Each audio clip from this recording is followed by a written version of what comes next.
So as you can see from the picture to the left, that Midsummer's is going to be in the thrust. Now, why is it in the thrust? The reason why it's in the thrust is because Midsummer's is all about imagination. There's three things that happen. There's the fairies, there's the mechanicals, and then there's the lovers. The lovers are very much in the modern era at the time. They are very Athenian, they're in the real world.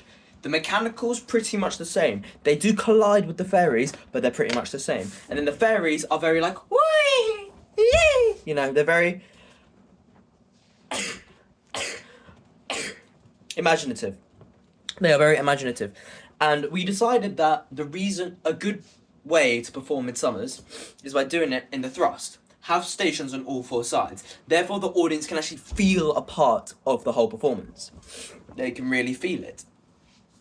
Because as well, when there's scenes such as going through the forest, it makes a lot more sense if you go on from one entrance and get off then to another, rather than doing it as a normal stage. It doesn't make as much sense. It makes it more naturalistic, which also strengthens Stanislavski's use of skills, as well as Uta Hagen, because Uta Hagen is all for using your creativity and making things non-naturalistic. This is also a phase of non-naturalism. However, it strengthens Midsummer's drastically, because Midsummer's is not a naturalistic play at all. So the use of the thrust is actually a strength to it.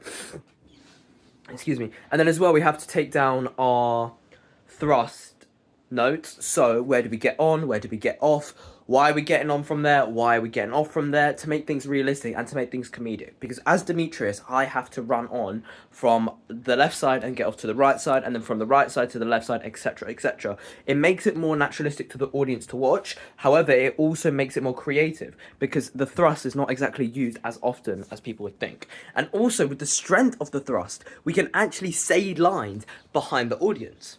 So, for example, when there is a scene going on in the actual centre stage, behind one of the audience stands, we can say a line, and as it's in the thrust, we can easily get on stage from a different side and make the audience turn their heads, making them more like, whoa, what is this? This is different. It's really, really different.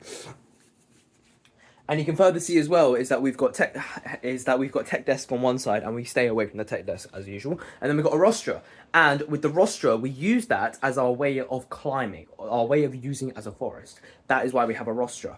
So of course, we know we don't have, the massive budget to, of course, have, like, trees everywhere and start climbing, so we use a rostra, and so for the other shows as well. So we need to design the rostra. We need to make the rostra more like Midsummer's. So we need to put some leaves over it, we need to make sure it's green, maybe a bit of purple to represent the fairies, etc. Because the rostra isn't used at all, unless it's a fairy scene. Oh, sorry, unless it's in the forest. Because in the main scene, it's not used at all. In the last scene, it's not used at all. Anything in Athens, it is not used whatsoever. It's not used. People lean against it, that's it. It's not used. It's only used when the fairies use it. And that kind of also is a visual representation of the fairies compared to everyone else. Because the fairies predominantly use the rostra. Other characters may use it as well. I have used it in the past for rehearsals. I have. However, it doesn't work as well. It really doesn't work as well, because it takes away the naturalism. It takes away Demetrius's... It takes away from the fact that Demetrius is a lover and he's not a fairy, because the fairies use the rostra. So the use of the increase in height from the fairies gives them a bit more like, oh, makes the audience think, okay, so the fairies are actually there, blah, blah, blah, blah, blah. And so we can further use the rostra as well for saying it's a good way of separating the fairies from reality, because I am actually myself, Kai, are both on the rostra, so two people are on the rostra. However, that's when we're fairies, and when we are fairies is when we're wearing masks, because all of us as a class are also ensemble. All of us are ensemble, so when we're ensemble, we are able to use the rostra. We really are. However, as our main characters, we don't, unless we are actually fairies.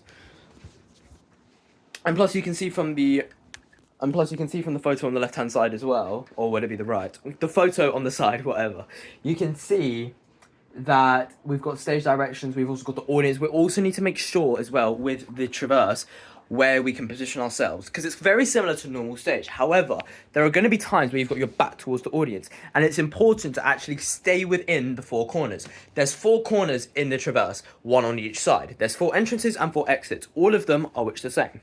Okay? And it's important that when you're talking or when you're standing in a scene, you stay on one of the corners. That is very key. I made a big mistake, actually. I remember I made a massive mistake in the beginning when I would actually stand in front of one of the audience members during rehearsals. And now we do not have our recording of our filmed rehearsal just yet, but we're going to be getting that very soon. But as you can see, I do tend to walk around quite a bit because I'm thinking to myself, where do I stand? And then eventually Ryan just tells me, stand on the stand on one of the corners. Therefore, you're not blocking the audience, but also you're still in the scene. And also when you're walking around, walk in front of the rostra. Like, walk in front of it. Don't walk in front of one of the audience members, walk in front of the rostra. The reason why we walk in front of the rostra is so the audience can clearly view us. Because we've never performed in Traverse before, this is good information.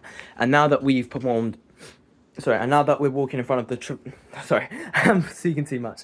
And now that we are walking in front of the rostra, as well as performing on four corners, we're actually getting the hang of it. We're really getting the hang of it. And it's all about lighting as well. So Midsummer's actually got a lot of lighting a part of it. There's flashing lights, there's going to be different light tones for each different characters. So predominantly for fairies, there's going to be the colours of green, purple and blue, I believe so.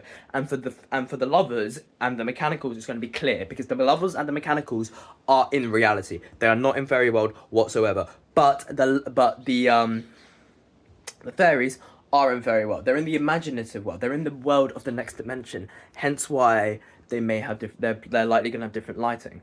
And it's important for us to also use that different lighting to our advantage to create a visual representation for the audience to see, but also for us as actors to kind of...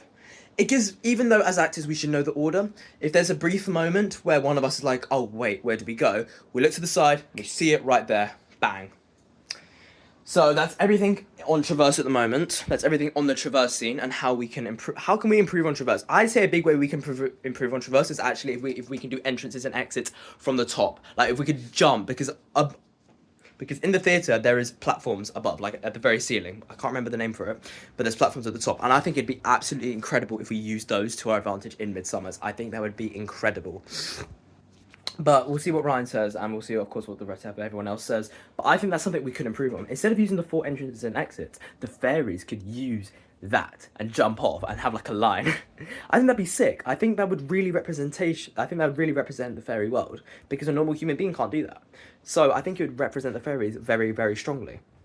Anyway, so that's everything on Traverse, and things that are going well in Traverse so far. We're actually able to use our entrances and exits really well. There's also with the entrances and exits, the audience don't know which character's coming from, so whenever a character comes on, it's like surprise, bam, surprise, bam, surprise them, surprise, bam. It's over and over again. There's constant surprises, and the audience have no idea about it. They really have no idea.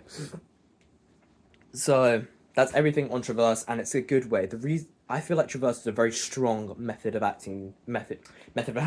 I believe Traverse is a very strong stage layout to use. I believe it is. It creates surprise, it creates suspense, it also creates mystery, it creates comedy, it creates a visual representation for the audience, because it doesn't feel like a normal theatre. It feels more in the zone. You feel more into the performance, which is much more powerful than just viewing it from a regular stage. That's brilliant from acting wise. Anyway, that's everything on Traverse.